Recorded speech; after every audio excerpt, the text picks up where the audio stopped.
PM Narendra Modi ने आज अयोध्या की रैली में राम रामायण से लेकर दहशतगर्दी का जिक्र किया। पीएम ने अपोजिशन पार्टीज पर निशाना साधते हुए अपनी सरकार की जानिब से दहशतगर्दी के खिलाफ उठाए गए सख्त कदमों को सामने रखा। पीएम मोदी श्रीलंका में हुए दहशतगर्दाना हमले का जिक्र करते हुए उन्होंने कहा कि अभी जो कोलंबो में हुआ है, कुछ यही हालात 2014 से पहले हिंदुस्तान में भी थे। साथ ही उन्होंने एसपी बीएसपी इत्तेहाद पर हमला करते हुए कहा कि समाजवादी पार्टी लोहिया के उसूलों को भूल चुकी है तो बीएसपी बाबा साहेब अंबेडकर के उसूलों से भटक चुकी है। इसके जवाब में माया अखिलेश ने बाराबंकी में रैली करते हुए पीएम मोदी पर जवाबी हमला किया। मायावती ने वजीर आजम नरेंद्र मोदी पर सरकारी मशीनरी का गलत इस्तेमाल करने का इल्जाम लगाया और इसके साथ ही कांग्रेस की जनरल सेक्रेटरी प्रियंका गांधी ने बीजेपी पर बड़ा हमला किया है। उन्होंने कहा कि इस बार यूपी में बीजेपी को बड़ा झटका लगने वाला है और साथ ही कहा कि तमाम उम्मीदवार जीतने के लिए नहीं उतारे जाते हैं। आज इन्हीं तमाम मुद्दों पर हम बहस करेंगे। भारत के निर्माण के बीच सपा हो, बसपा हो या कांग्रेस, इनकी सच्चाई जानना भी जरूरी है। बहन जी ने बाबा साहब के नाम का उपयोग किया, लेकिन उनके आदर्शों के विपरीत हर काम किया। समाजवादी पार्टी ने डगर डगर पर लोहिया जी का नाम लिया, नाम का उपयोग किया, लेकिन अपने आचरण से न सिर्फ यूपी की कानून व्यवस्था को तहस नहस कर दिया, बल्कि लोहिया जी के आदर्शों को भी मिट्टी में मिला दिया। बीजेपी बुरी तरह उत्तर प्रदेश में पीछे जाएगी, बहुत बुरी तरह हारेगी और ये बहुत स्पष्ट है कि जहां हमारे उम्मीदवार अच्छा लड़ रहे हैं वहां और जहां मजबूत है वहां कांग्रेस जीतेगी। जहां हमारे उम्मीदवार थोड़े से हल्के हैं वहां पे हमने ऐसे उम्मीदवार दिए हैं जो बीजेपी का वोट काटे। बिल्कुल किसी भी हालत में नहीं कांग्रेस बीजेपी का वोट काटे। तो आज दिन भर अगर सियासत का मरकज रहा तो वो अयोध्या था, क्योंकि वजीर आजम 5 साल में पहली बार अयोध्या गए। सबको इंतजार था कि राम मंदिर को लेकर वो शायद कोई बात कहेंगे, रामलला के वो दर्शन करेंगे, लेकिन 22-23 मिनट की अपनी इस पूरी तकरीर में वजीर आजम ने इसका जिक्र तक भी नहीं किया। वहां पर बड़ी तादाद में लोग मौजूद थे, उम्मीद लगाए बैठे थे। वजीर आजम के पहुंचने से पहले भी लोगों को बड़ी उम्मीद थी। जब लोगों से पूछा गया तो उन्होंने कहा कि अगर वादा भी कर देते हैं तो हम उसमें भी खुश हो जाएंगे, अगर उसका जिक्र भी करते हैं तो उसमें खुश हो जाएंगे। लेकिन बात यहां पर आकर रुक गई कि उसका जिक्र तक भी नहीं किया गया। इस पर बात करने के लिए तमाम खास मेहमानों का पैनल मेरे साथ जुड़ गया। इनका तारुफ मैं आपसे कराना चाहूंगी। मेरे साथ तो मौजूद हैं नीतू डबास, बीजेपी की लीडर हैं, विजय कौशिक साहब मेरे साथ हैं, कांग्रेस के लीडर। इसी के साथ जेके बेनीवाल साहब हिंदू धर्मगुरु के तौर पर मेरे साथ जुड़ गए हैं, असद खान फलाही साहब इस्लामिक स्कॉलर के तौर पर मेरे साथ जुड़ गए हैं, विवेकानंद नरतम मेरे साथ पॉलिटिकल एनालिस्ट के तौर पर जुड़ गए हैं और इसी के साथ ही डॉक्टर एमएच खान साहब बीएसपी के लीडर मेरे साथ लखनऊ स्टूडियो से जुड़ गए हैं। तमाम मेहमानों का बहुत बहुत इस्तकबाल है। सबसे पहले मैं नीतू आपसे शुरू करना चाहूंगी कि आज एक बड़ी उम्मीद लग रही थी कि 5 साल में 2014 से के बाद 2019 आ गया, 4 फेजेस इलेक्शन के भी गुजर गए। 5वें फेजेस से पहले यानी कि वहां वोटिंग से पहले वजीर आजम को अयोध्या की याद सबको समझ में आता है कि किस लिए आई है। वो वहां पर पहुंचे, ना उन्होंने राम मंदिर का जिक्र किया, ना उन्होंने रामलला के दर्शन किए। ये कैसे अयोध्या की धरती पर पहुंचे वो? जी बुशरा जी, मैं कहना चाहूंगी कि 5 साल में मोदी जी पहली बार अयोध्या गए हैं, लेकिन इसका मतलब अयोध्या में गए और राम जन्मभूमि पर नहीं गए। इससे मोदी जी के भगवान श्री राम में कोई आस्था में कमी है या वो भगवान श्री राम के मंदिर को निर्माण को लेकर प्रतिबंधी है, ऐसा कोई शंका हमें नहीं जतानी चाहिए। देश के प्रधानमंत्री हैं और एक संवैधानिक तौर पर प्रधानमंत्री और रैलियों का जो दौर चल रहा है, उस रैली के दौर में वो वहां पर पहुंचे हैं और एक देश के प्रधानमंत्री को जो बात जिस तरह रखी जानी चाहिए उन्होंने वो बात वहां पर रखी है। मुझे बताइए, जब वो हर जगह जाते हैं जहां भी रैलियां करने के लिए जाते हैं या उससे पहले कहीं उनका रोड शो या कुछ होता है तो वो जरूर वहां के मंदिरों में जाते हैं, ऐसा क्या हुआ कि वो अयोध्या गए और उन्होंने रामलला के दर्शन नहीं किए और उस राम मंदिर में वहां नहीं गए जिसकी सियासत लगातार बीजेपी सालों से करती आई है? बुशरा जी, इसमें मैं बस यही बात कहना चाहूंगी कि ये कोई ऐसा नहीं कि उन्होंने ये ना जाने का ऐसा कोई सख्त ऐसा निर्णय लिया हुआ है। दूसरी बात, मोदी जी ने पहले भी जिक्र किया था कि राम मंदिर निर्माण हो, ये हमारी आस्था का प्रतीक है, कोई राजनीतिक विषय हमारे लिए नहीं है। ना हम इसको रैलियों में इस्तेमाल करना चाहते हैं, ना हम इसको सिर्फ ये दिखाने के लिए, राजनीतिक मुद्दा बनाने के लिए हम इसके लिए हमें हमारा सिर्फ एक प्रतिबद्धता है कि हम मंदिर का निर्माण करेंगे। लेकिन वो आज अयोध्या में राम मंदिर, राम जन्मभूमि पे नहीं गए, इससे ये मतलब यथार्थ मतलब नहीं निकाला जाना चाहिए कि उनकी कोई प्रतिबद्धता नहीं है। राम मंदिर को लेकर हमारी जितनी प्रतिबद्धता है वो लगातार हमारे प्रयासों में देखी गई है। आप किसी से अगर मोहब्बत करते हैं तो उसका इजहार करते हैं ना, उसका एक तरीका होता है। तो यहाँ तो आप वहां पर गए, मिले तक भी नहीं, ये कैसी मोहब्बत?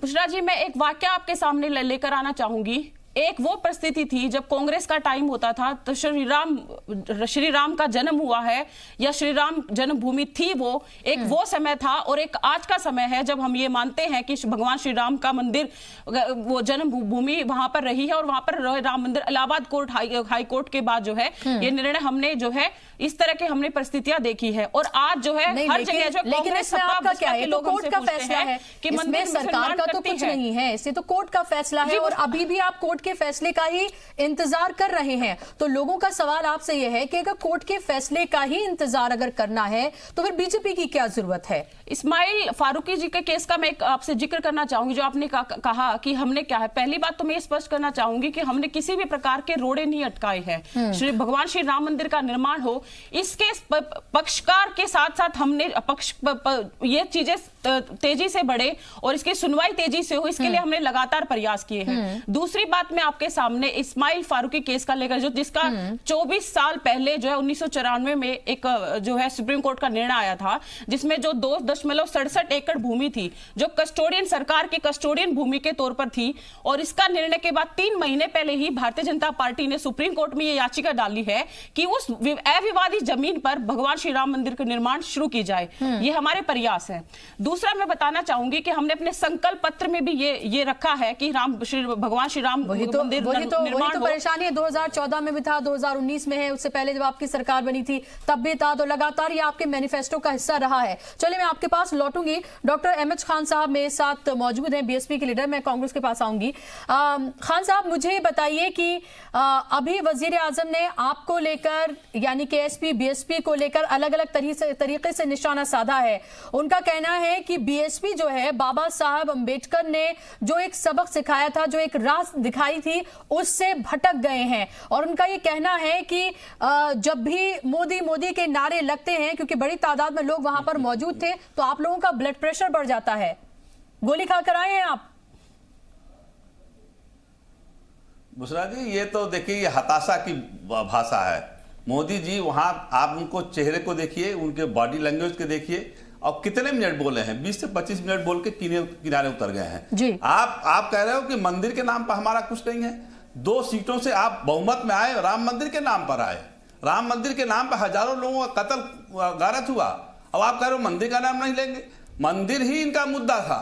और देखिए, मंदिर मुद्दा को छोड़ करके इन्होंने देखिए जो वादे किए थे 2014 में, जो वादा करके जनता को बरगलाने का काम किया था कि आपको 15-15 लाख रुपया हम खाते में देंगे, आपको काला धन ले आएंगे, आपको 2 करोड़ नौकरी देंगे, आपको महिलाओं को सुरक्षा देंगे, आपका नोटबंदी किया, कहा इन्होंने कि यहाँ आतंकवादी गतिविधियां खत्म हो गई, उसके हो जाएंगी। उसके बाद पुलवामा हमला होता है। देखिए, इनकी बातों में सच्चाई कितनी है आप भी समझ रही हैं, पूरा देश समझ रहा है। ये झूठे वादे करते हैं और झूठ बोलने में माहिर हैं। ये भी बैठी बैठी भारतीय जनता पार्टी प्रवक्ता कितना झूठ बोल रही हैं कि मंदिर नहीं। अरे भाई मंदिर नहीं। अब हमारा कहना तो यही है कि भगवान राम और हनुमान जी इतने नाराज हैं कि इनको बुलाया भी नहीं वहां पे। ये जब बनारस में जाते हैं तो सारे मंदिरों में माथा टेकते हैं। अच्छा, आप वहां पर गए, देखिए काल भैरव के मंदिर में गए, काल भैरव के मंदिर में जाके माथा टेका। काल भैरव के बारे में कहा जाता है कि वो बनारस के कोतवाल हैं। तो उन कोतवाल साहब के दरबार में जब मोदी जी गए तो वादा खिलाफी जो इन्होंने जनता के साथ किया, भोली भाली जनता के साथ किया, जितने वादा खिलाफी किया उसका FIR उनके वहां दर्ज हो गया है। और भोले बाबा इन्हीं को देखिएगा शिखर शक्ति जबरदस्त देंगे कि आप ये बताइए कि आप उस आदमी का नाम बार-बार क्यों अच्छा, लेते हैं मुझे बताइए खान साहब, अयोध्या की फाइट में, अवध की फाइट में आप अपने आप को कहां देखते हैं? नहीं, मैं तो कह रहा हूं, देखिए हम लोग तो शुरू से डिमांड कर रहे हैं कि केंद्र की सरकार अगर चाहती, केंद्र के सरकार के पास पावर था, मंत्रिमंडल की मीटिंग करते और सुप्रीम कोर्ट से कहते कि इसकी जल्द से जल्द सुनवाई होनी चाहिए। ये ना कह करके इसको फिर पेच फंसाया कि जो हमारा विवादित जमीन नहीं है उसको हमको दे दीजिए। तो क्या वहां पर वो मंदिर बनाएंगे? नहीं खान साहब, मैं आपसे ये कह रही हूँ जी, मैं आपसे ये कह रही हूँ कि लोकसभा इंतखाबात चल रहे हैं। ऐसे में मेरा आपसे सवाल ये है कि अवध की लड़ाई में SP BSP गठबंधन अपने आप को कहां पाता है? कि आपको लगता है कि अगर इन्होंने वादा खिलाफी की है तो आपके पास ऐसा कौन सा वादा मौजूद है कि लोग आपको चुने? देखिए यही बात तो मैं कह रहा हूं ना, हमारे पास तो ये वादा खिलाफी के बाद ही तो ये सब चीजें आ रही हैं। वो नौजवान जो 2 करोड़ घूम रहे हैं, नोटबंदी में जो 100 लोग मर गए हैं, उनके परिवार को लोग इनके साथ, आपको रिजल्ट दिखाई देगा 23 मई को। अगर आप बुलाएंगे तो मैं आपको चैनल पाऊंगा, देखिएगा पूर्वांचल से लेकर पश्चिमांचल तक सारा सुफड़ा इनका साफ हो जाएगा। ठीक है, झूठ बोलने वाले लोग हैं। चलिए उसका इंतजार हम सबको 23 मई तक करना चाहिए। आप देखिए, मैं आपको फिर दिखाता हूं।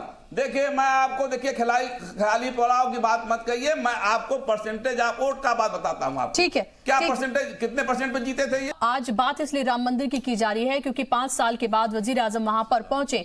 लोगों को बड़ी उम्मीद थी कि शायद वहां पर कोई बात की जाएगी, रामलला के दर्शन किए जाएंगे। लोगों में एक अजीब तरीके का जोश भी वहां देखने को मिला। ऐसा जोश था कि वजीर आजम जब वहां पर स्पीच देने के लिए वहां पहुंचे तो उन्हें स्पीच देते देते उन्हें रुकना पड़ा और कहा कि आपका जोश काबिले तारीफ है, लेकिन मुझे बोलने भी दीजिए। लेकिन जो सुनने के लिए वहां पर लोग बैठे हुए थे, शायद वो सुनाने में एक तरह से वो कामयाबी हासिल नहीं हो पाई। लेकिन आपके ऊपर इल्जाम ये लगता है कि कम से कम ये कहा जाता है कि बीजेपी के मैनिफेस्टो में तो मौजूद रहते हैं भगवान राम, आपके तो मैनिफेस्टो में कहीं से कहीं तक किसी भी तरह से नहीं रहते। इल्जाम ये भी है कि आप हमेशा से रुकावट पैदा करते रहे हैं। हमारा संविधान इस बात की इजाजत नहीं देता कि हम इस देश को जाति और धर्म के आधार पर बांटें, इसलिए कांग्रेस के मैनिफेस्टो में इस तरह की बातें नहीं होती।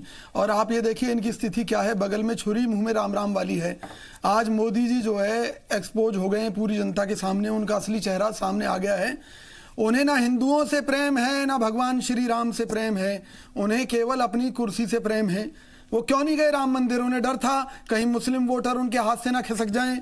कभी वो बुरके के नाम पर डराते हैं देश की जनता को, भाजपा के नेता कहते हैं बुरके की आड़ में फर्जी मतदान हो रहा है, कभी कहते हैं बुरके की आड़ में आतंकवाद है। जब बुरके पर पाबंदी लगाने की बात आती है तो भाजपा अपने कदम पीछे हटा लेती है। देश आपके हाथ में है, सत्ता आपके हाथ में है, आप 5 साल से कहां सो रहे थे? अगर बुरके के अंदर गलत काम हो रहे थे तो आपको बुरके पर बैन लगा देना चाहिए था, जैसे श्रीलंका ने लगा दिया वहां आतंकी परिस्थितियों के मद्देनजर। आपके जो दोहरा चरित्र है ये जनता के सामने आ रहा है। एक बहुत बड़ी बात कही प्रधानमंत्री जी ने, उन्होंने कहा कि 2014 से पहले जो हालात थे देश में वो श्रीलंका जैसे थे, और जब से वो आए हैं मोदी जी इस देश की सत्ता में तब से आतंकी घटनाएं बंद हो गई हैं मेरे डर की वजह से।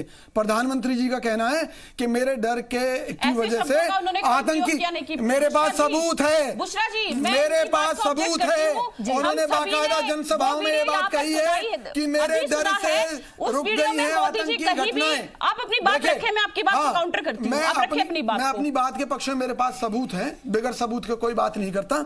माननीय प्रधानमंत्री जी ने कहा कि मेरे डर से रुकी आतंकी घटनाएं, तो क्या ये माना जाए कि देश में जितनी भी आतंकी घटनाएं हुई हैं, जो फौजियों पर हमले हुए हैं, ये आतंकियों ने नहीं कराए हैं? तो फिर किसने कराए हैं? मोदी जी जवाब दीजिए इसका। ठीक है। तो ये एक बहुत बड़ा सवाल है। ओके, इनको कराने वाला, इन चलिए, घटनाओं को नीतू, कराने वाला फिर कौन है? मैं अगर आपके डर और से अपने रुक गई मेहमानों तो। के डिबेट को ओपन करूंगी, आप जवाब दूसरी दीजिए। चीज, एक कारण और बता देना चाहता हूं। दूसरी चीज मैं मान लेता हूं कि आतंकी घटनाएं रुक गई, तो इसका कारण यह भी तो हो सकता है कि जो काम आतंकवादी करना चाह रहे थे उसको मोदी सरकार करने में जुटी हुई हो, क्योंकि आतंकी जाली नोट छापते थे इस देश की अर्थव्यवस्था को बर्बाद करने के लिए। वही काम माननीय मोदी जी ने कर दिया, नोटबंदी करके देश की अर्थव्यवस्था को तोड़ने का काम किया। फिर आतंकी अपनी क्यों एनर्जी वेस्ट करेंगे? ठीक है, नीतू जवाब दीजिए। हाँ, कौशिक जी को बड़ी गलत फहमी है। इनको लग रहा है कि कांग्रेस के टाइम पे इस देश में राम राज्य था। मैं इनकी गलत फहमी अभी दूर करती हूँ। पहली बात, आपने ये कहा कि भगवान श्री राम मंदिर का जिक्र हम नहीं करके इस देश को जाति पाति में नहीं बांटना चाहते। तो आपका ये मत है कि भगवान श्री राम के मंदिर की बात करके आप लोग इस देश को जाति पाति में बांटते हैं। केवल सर्वधर्म सद्भाव की बात करते हैं, हम हिंदू मुस्लिम की बात नहीं करते, हम देश के विकास की बात करते हैं, रोजगार की बात करते हैं। आज भी देख लीजिए पूरे देश में कांग्रेस के मुद्दों के साथ खड़ी है। पार्टी में नहीं बढ़ता है। ये 125 माननीय राहुल गांधी जी ने गरीबी पर बाहर 72,000 योजना का शुभारंभ करने की घोषणा की है कांग्रेस सरकार आने पर। इसके अलावा 24 लाख जो सरकारी नौकरियां खाली पड़ी हैं उनको भर दिया जाएगा। रही बात आप सबूत मांगते हैं, सबूत भी हमारे पास है सरकार के खिलाफ।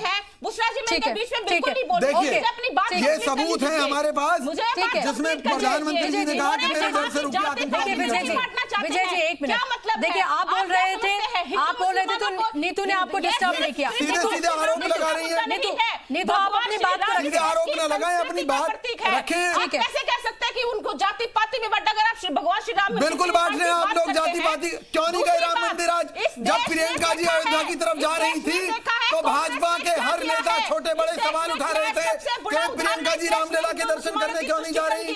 प्रियंका जी अयोध्या जा रही है, वहां क्यों नहीं जा रही? आज जब मोदी जी की बात आई तो क्यों नहीं गए? ओके, आप दोनों लोग एक मिनट, क्यों नहीं गए रामलला के दर्शन करने? जब राम मंदिर आप बनाना चाहते हैं, आपके मैनिफेस्टो में शामिल है, तो रामलला का बहिष्कार किया मोदी जी द्वारा। ठीक है, अच्छा ठीक है, आप दोनों लोग खामोश थोड़ी देर के लिए। आप दोनों लोग खामोश, मैं आपके पास लौटूंगी। मैं जेके बेनीवाल जी के पास जाती हूँ। मैं आपके पास लौटूंगी। ठीक है, मैं ब्रेक पे जाना है क्योंकि और गेस्ट भी मौजूद है मेरे साथ, उनको मैं शामिल करूं, आप लोगों को मैं मौका दूंगी। बेनीवाल जी, क्या आपको लगता है कि एक उम्मीद थी, वो उम्मीद आज आपकी टूटी जिस तरह से वजीर आजम ने जिक्र तक भी नहीं किया? देखिए बुशरा जी, ये भगवान राम को लेके जैसे आप बहस छिड़ा रहे हैं, हमें तो रोना आ रहा है इस भगवान राम की भूमि में। आप मुझे बताइए, राम का नाम लेते तो भगवान राम के नाम से वोट लेते। अभी ये मासी जी कह रहे थे और भगवान राम के में नहीं जाते। ये क्यों नहीं जा रहे हैं साहब? ये दोनों तरफ हम लोगों को मुसीबत में डालने के लिए भगवान राम का लेके। अभी आपने कहा जाति पाति में बांट रहे। अरे भगवान राम की जाति होती है, संत की जाति होती है, 125 करोड़ की जाति है। मोदी जी ने क्या प्रेरणा ली? सुन लीजिए आप जरा बात सुनिए। भगवान महिला को आप किसी के थे या जाति के थे? अरे आप महिला से देखिए, हम बहुत तेज आवाज कर सकते हैं। सुन लीजिए, राम किसके हैं? राम तो देखिए, दो बातें आपके सामने रखना चाहता हूं। पहली बात, सुप्रीम कोर्ट का आदेश है, सुप्रीम कोर्ट ने बाकायदा मीडिया को भी दूर किया हुआ है। वो एक समझौता का तहत बाकायदा बात चल रही है, मीटिंग चल रही है और वहां कोई नहीं जा सकता। 1 महीने में स्टेटस रिपोर्ट दे दी गई है, 1 महीना और है। एक बात लीगल, वहां नहीं कोई जा सकता। प्रधानमंत्री संवैधानिक पोस्ट पे है। दूसरी बात, आ जाइए आप, भगवान राम को हम सिद्धांत क्या मानते हैं? भगवान राम घर का सर्वव्यापक, भगवान राम सर्वदा और सब जगह व्याप है। क्या मतलब? आप अयोध्या में मंदिर बनाने के लिए पूरी सुनिए। भगवान श्री राम हमारे क्या है? अरे छोड़िए, मैं भी तो भगवान राम भी छोड़िए, मैं आगे बताता हूं आपको। ये काबा जो है, काबा जैसे ये काबा तो हजरत खलील ने बनाया है, लेकिन ये मेरे मन का काबा तो खुद खुदा ने बनाया है। अरे तो हम कह रहे हैं, क्या कह रहे हो तुम? तो जाति पाति बांट रहे हो। अरे जाति पाति बांट रहे हो भैया। रोजगार दीजिए। अगर राम के मंदिर में क्यों नहीं गए? अरे आप गए तो क्यों नहीं गए? अरे देखिए, विकास की बात करती, विकास जो देता प्रधानमंत्री अच्छा, एक मिनट, संविधान बनना चाहिए। प्रधानमंत्री जी के बारे में कोई शब्द अपशब्द कहे तो उसको कानून के तहत सख्त कार्रवाई करनी। देखिए, संवैधानिक पोस्ट होती है, समझे। पूरे दुनिया में तो आज मोदी कह रहे हैं और यहाँ इस देश में मोदी जी को अपशब्द कह रहे हैं। बेनीवाल जी, नहीं देखिए, एक मिनट बेनीवाल हमारे जी, देश के राजा हैं वो। ठीक है, वो प्रजा के राजा हैं। नहीं, डेमोक्रेसी में कोई राजा नहीं होता। डेमोक्रेसी में राजा कोई नहीं होता। डेमोक्रेसी में कोई राजा नहीं होता। डेमोक्रेसी में कोई राजा नहीं होता। बेनीवाल जी, कोई राजा नहीं होता। ना तो हम प्रजा हैं, ना हम प्रजा हैं। No, not at all. Democracy में कोई राजा और प्रजा का किरदार नहीं होता है। राजा का ये मतलब सऊदी हमारा अरब ये नहीं है, है, यहाँ प्रधानमंत्री पर राजा ही यहाँ होता है। डिक्टेटरशिप नहीं कहने चल का रही भावार्थ है है। हमारा। नहीं, भावार्थ में भी नहीं, भावार्थ में भी पार्टी वाले नहीं। बताएंगे वो हर 5 साल के बाद जनता चुनकर मालूम है भेजती है, हमें। जनता राजा हम है। भी उसी जनता के हिस्से डेमोक्रेसी हैं। में जनता राजा होती है ये बेनीवाल अलग जी। बात है, हम लोगों ने सन्यासी रास्ता डेमोक्रेसी अपनाया है, में लेकिन हम भी तो जनता के हिस्से राजा हैं। होती है, वो चुनकर भेजती है, वो बताती है कि राम कौन के ऊपर कुर्सी पे ज्यादा बैठा है, बाकायदा आप कौन लोग प्रहार कुर्सी कर पर रहे नहीं हैं। बैठेगा। एक राम के नहीं, केवल एक राम पर लेके करते, क्यों भाई ऐसा क्यों है? एक मिनट मैं यहाँ पर अपने अगले मेहमान को यहाँ पर शामिल करना चाहूंगी। असद खान फलाही साहब, मुझे बताइए कि एक लोगों को शायद उम्मीद थी, एक लोगों को लग रहा था कि शायद जिस तरह से तमाम मंदिरों में जाते हैं वजीर आजम, जब वहां पर जाते हैं तो कहीं जहां भी जाते हैं, रैलियों में जाएं, रोड शो करें या वहां पर होने के लिए जाएं, तो मंदिरों में जाते हैं। और ये तो एक ऐसी जगह जो एक तरह से बीजेपी की सियासत का मरकज हमेशा से रहा, जहां से 2 से आज मेजॉरिटी में पहुंची है बीजेपी, लेकिन उसके बावजूद भी उन्होंने वहां पर नाम नहीं लिया। क्या आपको लगता है इसलिए नाम नहीं लिया कि अभी कुछ कहने के लिए ही नहीं है? मुझे तो गालिब साहब का वो शेर याद आ रहा है, बुशरा साहिबा, कि वो आए हमारे घर में खुदा की कुदरत, कभी हम उनको तो कभी अपने घर को देखते हैं। कि जब प्रधानमंत्री जी वहां गए और उन्होंने अयोध्या के दर्शन नहीं किए तो लोगों ने जस्टिफिकेशन और जवाब निकालना दे दिया। लेकिन अगर आपको याद होगा, अभी कुछ महीने पहले जब फरवरी में प्रियंका जी वहां गई थी, प्रियंका गांधी जी, और वो रामलला न्यास के दर्शन ना करके पहले से ही लौट आई, तब इन्हीं लोगों ने, इन्हीं बीजेपी वालों ने उनके ऊपर किस तरह की इल्जाम तराशियां की थी, किस तरह के भलते भद्दे आरोप लगाए थे कि जो वंचित होता है, जो महरूम होता है, जो बदनसीब होता है, जो बदकिस्मत होता है, उससे ज़ियारत नसीब नहीं होती, उससे दर्शन नसीब नहीं होते। तो आज आप यही अल्फाज, यही शब्द क्या वजीर आजम साहब के लिए इस्तेमाल करेंगे? ये इनके ऊपर, चूंकि देखिए डुअल स्टैंडर्ड नहीं होना चाहिए, आपका स्टैंडर्ड एक ही होना चाहिए, एक ही क्राइटेरिया होना चाहिए एक शख्स के लिए। दूसरी चीज आइए उन मुद्दों पे कि काश के, चूंकि राम मंदिर के ऊपर बात चल रही है तो मैं ये अक्सर बात कहता हूं कि काश के इन राजनीतिक लोगों ने, इन धार्मिक लोगों का, जो हमारे साथ बेनीवाल जी भी बैठे हैं, इनका इस्तेमाल ना किया होता तो बुशरा साहिबा, मैं पूरे वसूख और जिम्मेदारी के साथ ये बात कहता हूं कि आज अयोध्या के अंदर मस्जिद भी बनी हुई होती और राम मंदिर का भव्य निर्माण भी हो चुका होता। आप सुनिए, देखिए मैं आप लोगों के बीच में नहीं बोल रहा था, प्लीज, ये मेरा ओपनिंग रिमार्क्स है। अभी तो मैंने शुरू करा। ठीक है बेनीवाल जी, मैं आपको मौका दूंगी, आप अपना जवाब दीजिएगा। मेरी बात तो ठीक है, ओके फलाही साहब, अपनी बात इन लोगों ने काश के नहीं इस्तेमाल किया होता तो अब तक हो चुका होता। अब मेरी इनकी बात का जवाब देखिए क्या है। मुद्दा यह है कि आप अपने पॉलिटिकल मैनिफेस्टो के अंदर क्यों शामिल कर रहे हैं? आप अपने घोषणा पत्र के अंदर ये बार बार क्यों कह रहे हैं कि हम प्रतिबद्ध हैं, हम पूरे के पूरे साथ राम मंदिर के लिए बनाने के लिए हम तैयार हैं? अरे भाई, आप पॉलिटिकल पार्टी हैं, आप इस बात को समझिए। और आज इस बात को नोटिस कर लीजिएगा बुशरा साहिबा कि आज के बाद बीजेपी को जिस तरह से सीट इस 2014 के लोकसभा इलेक्शन में मिली है, दोबारा कभी नहीं मिलने वाली। और अगर इन्होंने अब नहीं बना पाए 5 साल के अंदर, जिस तरह इन्होंने नोटबंदी लागू कर दी, जीएसटी लागू कर दी और इस तरह के फैसले चाहते तो ये राम मंदिर के निर्माण के लिए भी कर सकते थे, लेकिन इन्होंने नहीं किया क्योंकि इनके दिल के अंदर तो सत्ता है, हुकूमत करना चाहते थे ये लोग। इनके दिल में सच्ची भक्ति अगर होती तो ये जरूर अविवादित जगह पर ही बना चुके होते, गैर मुतनाज़ जगह पर ही बना चुके होते मंदिर का निर्माण, और हिंदुस्तान में और जगह बना चुके होते, लेकिन इन्होंने कहीं नहीं बनाया। क्यों? चूंकि उस मुद्दे को तो ये सिर्फ कैश करना चाहते थे। मैं शामिल करके हम भव्य मंदिर का निर्माण करेंगे। विवेकानंद जी, और उसके बाद मैं खान साहब के पास जाऊंगी। विवेकानंद जी, आपको क्या लग रहा है, अभी फिलहाल बीजेपी को क्या राम मंदिर का मुद्दा सूट नहीं कर रहा है और इसीलिए वो उसको उस तरह से नहीं उठा रहे हैं जिस तरह से लगातार वो उठाते रहे हैं? मुझे इस इशू को लेकर के मेरी समझ थोड़ा अलग है। उसके पहले खान साहब, उसके बाद में फलाही साहब और कौशिक साहब ने जो बातें कही है, मुझे लगता है कि वो परस्पर विरोधी बातें कर रहे हैं और कभी कभी वो हास्यास्पद बातें बन जाती है। वो इसलिए हास्यास्पद बन जाती है कि जब प्राइम मिनिस्टर ने आज के भाषण में, उनके रैली में अयोध्या में अगर ये कहा होता कि हम अयोध्या में मंदिर बनाना चाहते, उस बात पर उन्होंने जोर दिया होता, तो यही लोग होते कि उनको घेरते और उन्होंने किस प्रकार से मॉडल कोड ऑफ कंडक्ट का वायलेशन किया है, इसलिए सरकार की एक मजाक बनाने की कोशिश करते। इसलिए मुझे लगता है कि ये सरकार, मैं जिस प्रकार का भाषण प्राइम मिनिस्टर नरेंद्र मोदी साहब ने आज किया है, मैं उसका स्वागत करता हूं। मैंने इस बात को भी मैं दोहराना चाहता हूं कि जब 2014 का मैनिफेस्टो उन्होंने लाया था तब ये भी कहा था कि राम मंदिर बनेगा और वो अनादिकाल से भगवान श्री राम हिंदुओं के आस्था का प्रतीक है और राम मंदिर बन के रहेगा।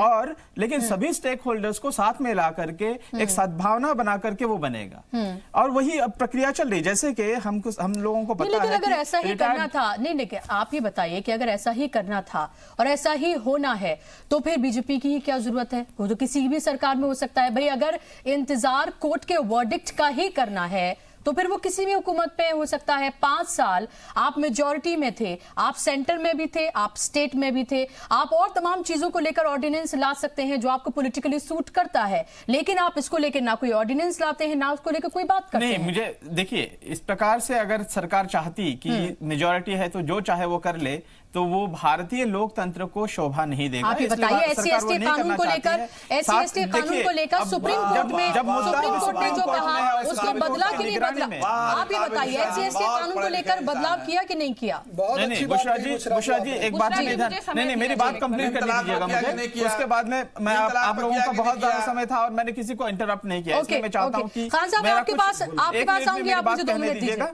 कि जब सुप्रीम कोर्ट के एक जो पैनल ऑफ मेडिएशन पैनल घोषित कर दिया है जस्टिस खलीफुल्लाह साहब के नेतृत्व में, वो अभी तो हुआ उस समय में चंद महीने पहले हुआ जरूर तो आज के भाषण के संदर्भ में हम बात कर रहे हैं, इसलिए कि इस और सुप्रीम कोर्ट ने क्लियरली कहा है कि इस संबंध में पब्लिक डिस्कोर्स तब तक नहीं आएगा जब तक एक फाइनल प्रॉपर सोल्यूशन इस बात पर नहीं होगा। इसलिए प्राइम मिनिस्टर मोदी साहब ने साधन शुचिता का पालन करते हुए बिल्कुल इस बात के बारे में नहीं कहा। ठीक है, ओके, और पूरी तरह उनके